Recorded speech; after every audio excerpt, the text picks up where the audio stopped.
धनबाद जिले के बरवाडा थाना क्षेत्र से एक सनसनीखेज मामला सामने आया है और बिराजपुर हरिजन टोला में पत्नी की विदाई नहीं होने से नाराज दामाद ने ससुराल में चाकू से हमला कर दिया और इस घटना में पत्नी, ससुर और सरहज गंभीर रूप से घायल हो गए।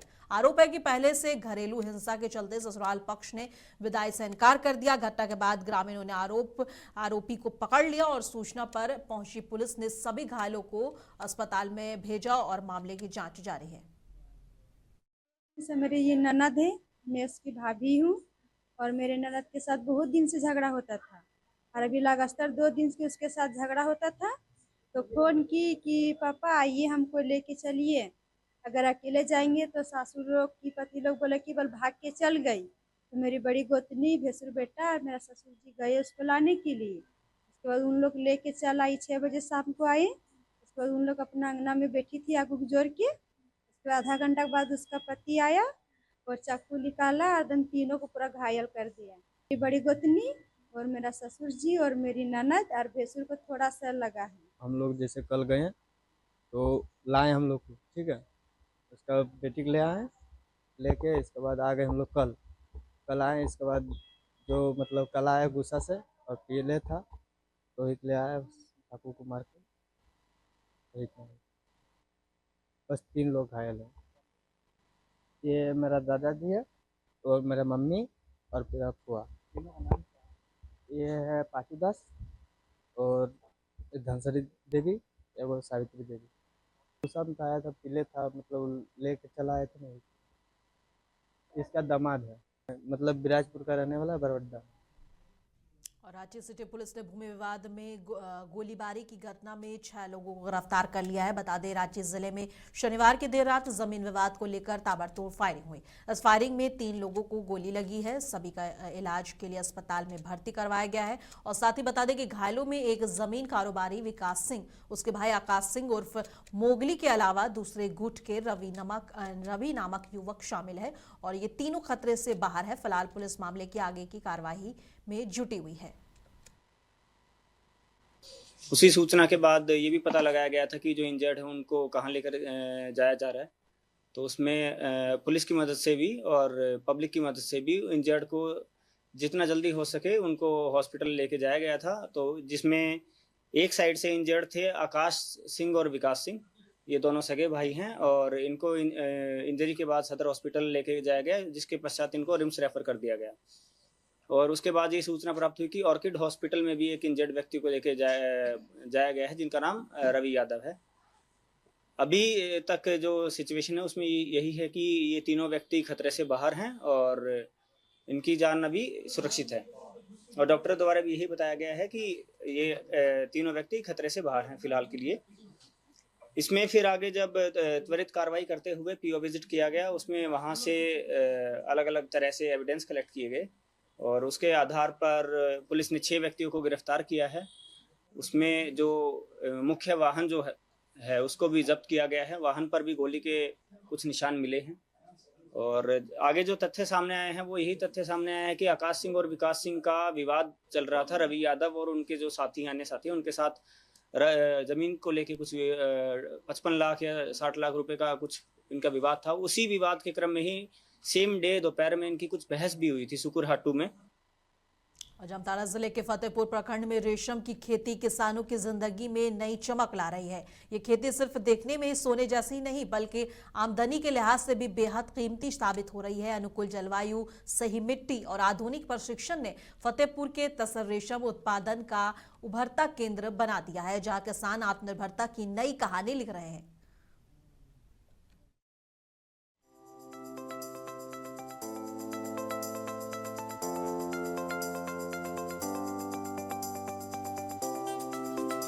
किसान कहते हैं, पहले आमदनी का कोई स्थानीय जरिया नहीं था, मजदूरी के लिए बाहर जाना पड़ता था। अब रेशम की खेती से अपने गांव में ही काम मिल रहा है।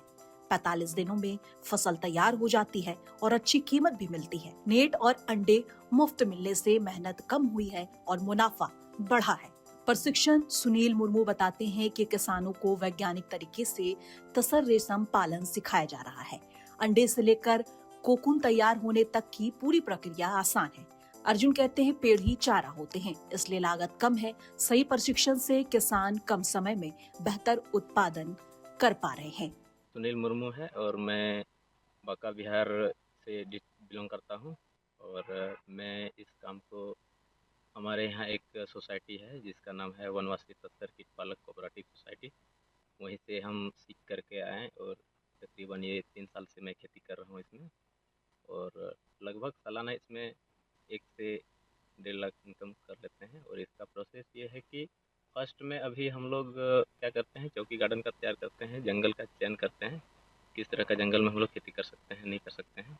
उसके बाद चौकी गार्डन तैयार करने के बाद फिर इसका DFL प्रोसेसिंग होता है सोसाइटी में, वहाँ से लेकर के आते हैं हम लोग, उसके बाद ये खेती करते हैं और इस तरह से हम लोग का तब तक खेती हुआ है। SBA प्लांटेशन कोऑर्डिनेटर ऋतुराज पंडित बताते हैं कि ये परियोजना प्लांटेशन लाइवलीहुड कार्बन फंड के सहयोग से चल रही है। किसानों को DFL सुरक्षा, जाल और तकनीकी सहयोग दिया जा रहा है। इसका मकसद किसानों की आय बढ़ाना और पर्यावरण के साथ संतुलित आजीविका विकसित करना है।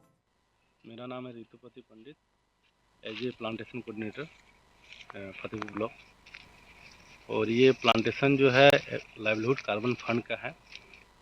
इनका उद्देश्य है कि हमारे वातावरण में जो कार्बन फैल रहा है उसको फंड भी करना है, साथ ही साथ जिनका ज़मीन है उन लोगों को लाइवलीहुड से जोड़ना है ताकि इन लोगों का आमदनी में वृद्धि हो। और ये प्लांटेशन जितना लंबा टाइम तक रहेगा उतना ही लंबा कार्बन भी फंडिंग करेगा, साथ ही यहाँ के लोगों को एक पीढ़ी से दूसरा पीढ़ी तक ये इनकम देते रहेगा। और प्लांट जितना बड़ा होगा उतना ही तसर के लिए उपयुक्त रहेगा। और एक जगह मिनिमम 1000 पौधा में 1 पैकेट DFL होगा तो 1 पैकेट DFL में 40,000 रुपया आएगा, 40 से 60,000 जा सकता है। तो 1 साल में मिनिमम 1 लाख से 1.5 लाख तक 1 हेक्टेयर प्लांटेशन में असर होगा। फतेहपुर प्रखंड के आगुठिया, मिर्गा पहाड़ी और शिमला डंगाल जैसे गांव में रेशम की खेती उम्मीद की नई किरण बन चुकी है। मालन टूडू जैसे किसान जो कभी पलायन को मजबूर थे, आज अपनी बंजर जमीन पर तसर रेशम के सालाना लाख रुपए तक कमा रहे हैं। झारखंड के ग्रामीण इलाकों में ये पहल न सिर्फ रोजगार बल्कि आत्मसम्मान और स्थानीय विकास का मजबूत आधार बन गया है।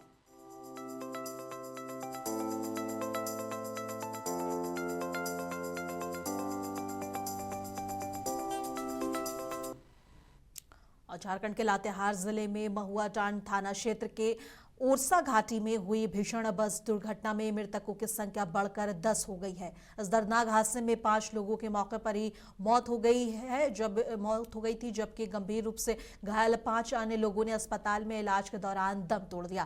फिलहाल प्रशासन और स्वास्थ्य विभाग की टीमें मौके पर राहत और बचाव कार्य में जुटी हुई हैं। कई घायल अभी भी अस्पताल में इलाजरत हैं और जिनमें कुछ ही की हालात गंभीर बनी हुई है। इस बीच प्रशासन ने मानवीय पहल करते हुए 6 मृतकों का पोस्टमार्टम महुआटांड में ही कराने का फैसला लिया है ताकि परिजनों को शव लेने में सहूलियत हो। अधिकारियों ने मेडिकल टीम को प्रक्रिया जल्द पूरी करने के निर्देश दिए हैं। इस हादसे के बाद पूरे क्षेत्र में शोक और सन्नाटा पसरा हुआ है।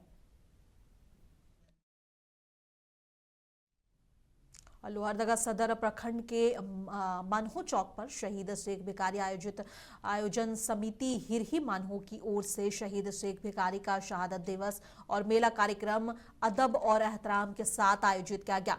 इस दौरान कार्यक्रम में मुख्य अतिथि ITDA और परियोजना निदेशक सुषमा नीलम सोरेंग और विशिष्ट अतिथि SDPO अमित कुमार, SDPO श्रद्धा, क्रिकेटा विधायक प्रतिनिधि निशीद जायसवाल, अंजुमन इस्लामिया लोहरदगा के नाजिम आला हाजी अब्दुल जब्बार अंसारी, अल्पसंख्यक कांग्रेस जिलाध्यक्ष मुजम्मिल अंसारी, यूथ कांग्रेस जिलाध्यक्ष दानिश अली के सहित कई बड़े अतिथि मौजूद रहे। सभी ने शहीद की प्रतिमा पर माल्यार्पण कर खिराज अकीदत पेश की।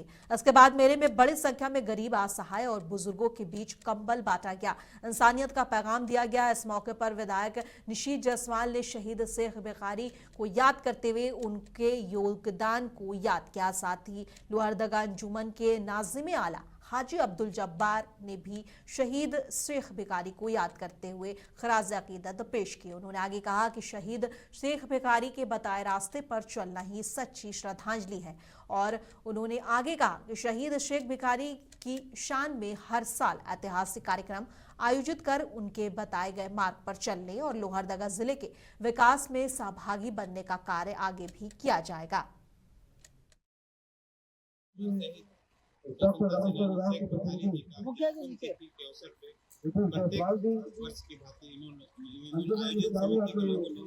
काफी अच्छा और काफी सराहनीय कार्य करते हैं। इन्होंने काफी दूर दराज के लोग यहाँ उपस्थित होते हैं, मेला लगाया जाता है। इस मेले में आम जन के अलावा गरीब मजदूर सभी दूर दराज के लोग आते हैं, जिन्हें इन लोगों ने अपने समिति की ओर से कंबल वितरण का कार्य करते हैं। बहुत सराहनीय कार्य। और इन्होंने समिति के आयोजन करता एजाज जी, अबुजूर जी, इन्हें बराबर देखा गया है कि उन लोगों के माध्यम से भी कुछ मदद चाहिए तो हम लोग देते हैं। हमारे माननीय विधायक जी भी देते हैं हमें अक्सर। जो भी आवश्यकता पड़ती है इस कार्यक्रम में हम लोग इनको सहयोग करते हैं, हर तरह का सहयोग करते हैं और करते रहेंगे। हम लोग चाहेंगे इस मेला को और भव्य बनाए और जो भी हम लोगों से बनेगा सहयोग, चाहे हमारे विधायक जी से करेंगे, धीरू बाबू से करेंगे, और इनको शुभकामना देते हैं इनके अच्छे कार्यों के लिए और सराहना करते हैं। 18 सालों से शेख भिखारी की याद में यहाँ मेला लगाया जाता है। यहाँ उनके याद में मेला तो लगता है, लेकिन उसी के साथ गरीब गुरबाओं को कंबल वितरण का कार्यक्रम पिछले 18 साल से भी चला रहा है। इसमें हम लोग बहुत जोशो खरोश से आते हैं और उनको याद करते हैं, उनको अकीदत पेश करते हैं और उनको शहीदी का उनसे अल्लाह से दुआ करते हैं कि उसको अल्लाह शहीदी का दर्जा दे। और गरीब गुरबा को, अभी जो जरूरतमंदों को कंबल का वितरण हम लोग करते हैं। और अगर इसी तरह सब कुछ रहा ठीक ठाक तो अगले साल और भी कंबल के साथ कुछ और भी हम लोग सोचेंगे ताकि ये सारे स्वाब का काम हो। और थैलेसीमिया के प्रति जागरूकता बढ़ाने और रक्तदान को प्रोत्साहित करने के उद्देश्य से राजधानी रांची में आज झारखंड थैलेसीमिया और रक्त वीर कन्वेंशन का भव्य आयोजन किया गया। ये राज्य स्तरीय कार्यक्रम काके रोड स्थित ऑन्ड्रे हाउस में लहू बोलेगा रक्तदान संगठन और झारखंड थैलेसीमिया पीड़ित एसोसिएशन के संयुक्त तत्वावधान में संपन्न हुआ। कार्यक्रम की अध्यक्षता civil surgeon doctor Prabhat Kumar ने की, जबकि मुख्य अतिथि के रूप में झारखंड हाई कोर्ट के सेवानिवृत्त न्यायमूर्ति रत्नाकर भेंगरा मौजूद रहे। दिन भर चले कार्यक्रम में नाटक, पेंटिंग और प्रतियोगिताओं के जरिए रक्त विकार रोगों पर संदेश दिया गया। इस दौरान रक्तदाताओं और समाज सेवियों को सम्मानित भी किया गया। कार्यक्रम के अंत में आम लोगों से रक्तदान कर जीवन बचाने की अपील की गई है। जामताड़ा की कुल देवी मां चंचला के पावन धाम में आयोजित त्रिदिवसीय 13वां वार्षिक महोत्सव भव्य कलश विसर्जन यात्रा के साथ ऐतिहासिक रूप से संपन्न हो गया। पूरे 3 दिनों तक जामताड़ा आस्था, भक्ति और अनुशासन का जीवंत केंद्र बना रहा। समापन अवसर पर मुख्य यजमान वीरेंद्र मंडल ने वैदिक मंत्रोच्चार के बीच पंचोपचार पूजा, महाहवन और गौ माता पूजन, ब्राह्मण एवं कन्या भोज जैसे सभी धार्मिक अनुष्ठान विधि विधान से संपन्न कराए। इसके बाद ढोल, ढाक और जय माता दी के जय घोष के साथ मुख्य कलश का सरकार बांध में विसर्जन किया गया और कलश विसर्जन यात्रा में हजारों महिलाओं और श्रद्धालुओं की भागीदारी से पूरा जामताड़ा भक्तिमय माहौल में डूबा नजर आया।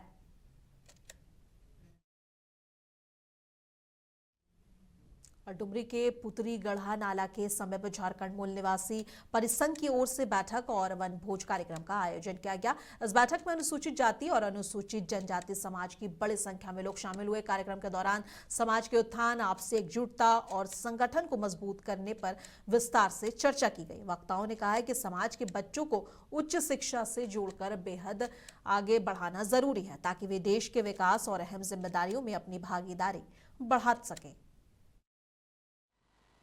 और हम लोग शिक्षा की जोर और पढ़ाई के बीच दौर में जहाँ की मूल समस्या होती है गांव ग्राम के, वो भी समस्या उस पर हम लोग ख्याल करते हुए देख रहे हैं समाज के आगे कर अग्रसर हम लोग बढ़ाते आ रहे हैं।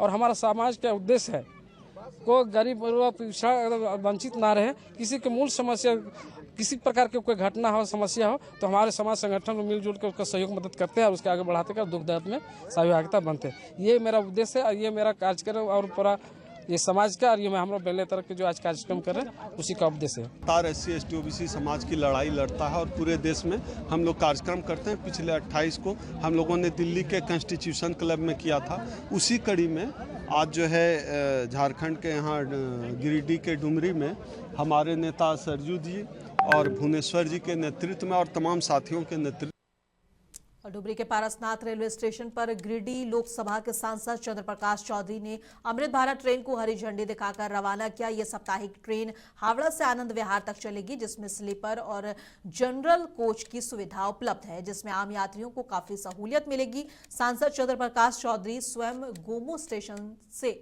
इस ट्रेन में सवार होकर पारसनाथ स्टेशन पहुंचे, जहां वहां विधिवत उद्घाटन किया और इसके बाद उन्होंने एक सभा को संबोधित करते हुए रेलवे सुविधाओं को जनहित में बड़ा कदम बताया। इस अवसर पर सांसद के जन्म दिवस पर पारसनाथ स्टेशन पर प्लेटफॉर्म नंबर 5 पर केक भी काटा गया, जहां मौजूद लोगों ने उनके लंबी उम्र की कामना की। आदरणीय प्रधानमंत्री जी का ड्रीम प्रोजेक्ट है कि अमृत भारत योजना के तहत सभी स्टेशनों को आधुनिकीकरण करना और सभी आम जनों के लिए, चूंकि यह कोच अमृत भारत योजना के तहत कलकत्ता से दिल्ली तक की यह ट्रेन है और साप्ताहिक है। आने वाले समय में इसको हम लोग प्रत्येक दिन करेंगे और इसमें आम जनों के लिए ये सुविधा है। स्लीपर कोच भी है, कोच है और AC कोच भी है। इससे आम जनों के लिए यह सस्ता ट्रेन है और हर लोग इसका लाभ उठा सके। आने वाले समय में हम लोग और भी